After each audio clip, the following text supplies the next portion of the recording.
The Crypt by Kevin Paul Shaw Broden. The sun was only minutes from setting when I drove between the freshly whitewashed walls and wrought iron gates. There would only be half an hour before the caretaker would lock up for the evening, so we didn't have much time. "Thank you for coming with me, Arlene," I said to my fiancée next to me as we drove between expansive green lawns dotted with flat, rectangular stones. "Of course, John. I know family means everything to you. I'm glad you understand, especially since most of my family is here." The car left the newer green lawns behind and pulled on to gravel-covered paths between ancient trees that stood sentinel with weeping branches for those they guarded. After parking, Arlene and I walked deeper into the darker and older parts of the cemetery. Before us stood dozens of massive stones, each with my family name etched and carved into the marble and granite, with a litany of names and dates. This land had once belonged to my family, and this had been their private graveyard. Over the years, as the family spread out and the population of the town increased, these fields were donated to the community, and a necropolis was born. I led Arlene between the cyclopean monuments, telling her of this great-grandfather or that great-uncle who went insane. There seemed to be a lot of that in your family. "What?" I asked with great concern. "You're marrying me, aren't you?" She laughed at her own joke. I did not find it at all funny, but politely smiled. "Back here we have the oldest of my ancestors. They're all in the—" That's when I saw them. 3 teenage hooligans huddling around the iron gate of my ancestors' final home. One of them was rattling the lock and chain that sealed the ancient crypt. "Hey, stay away from there!" Arlene shouted at them. "That's private property." The boys turned at the sound, their faces drawn and eyes sunken. They looked like skeletons fresh from their graves. Quickly glancing about, I spotted matches, aluminum foil, syringes, and the rest of their drug paraphernalia sitting atop Cousin Hubert's stone. I half smiled, realizing that if he was alive, he'd probably join them in their festivities. The tallest of the 3, who perhaps hadn't yet lost his manhood to the drug, snarled at us. "Whose property? Ain't nobody here to complain. Go away if you know what's good for you." "This is his family." "Oh, it's his family, is it?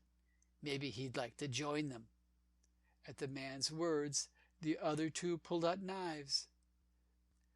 Arlene now really was scared, but I took her hand and gave it a squeeze of reassurance that everything would be all right.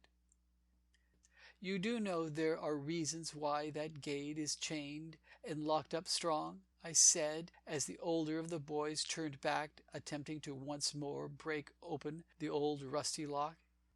"Yeah, to keep out thieves like him," Arlene snapped at them with a renewed surge of confidence. "There ain't a lock that can keep me out," he snarled again.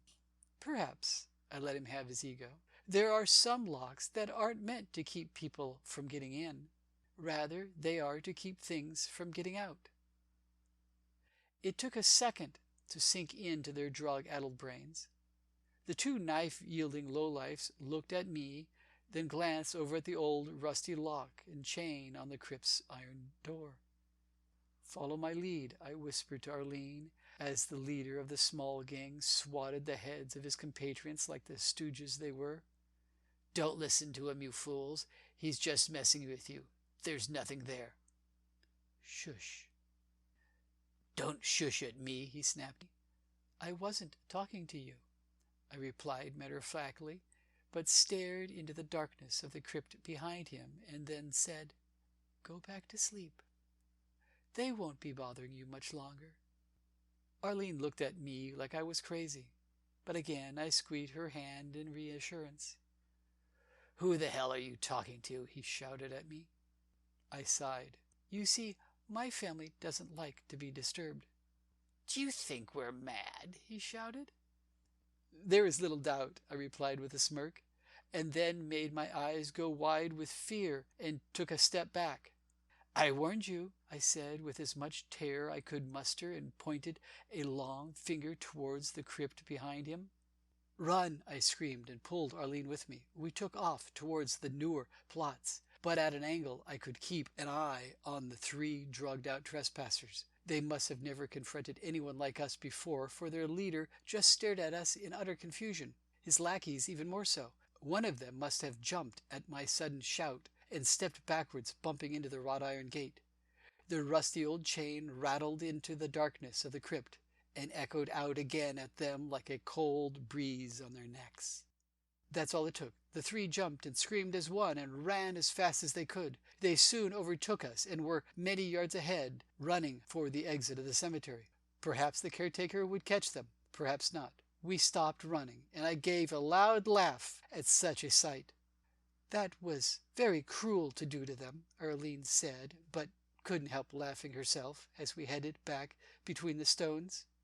It was then, as the last rays of sunlight faded, we heard the rattle of the chain once more as it fell loose, followed by the low screech of rusted hinges of the ancient iron gate.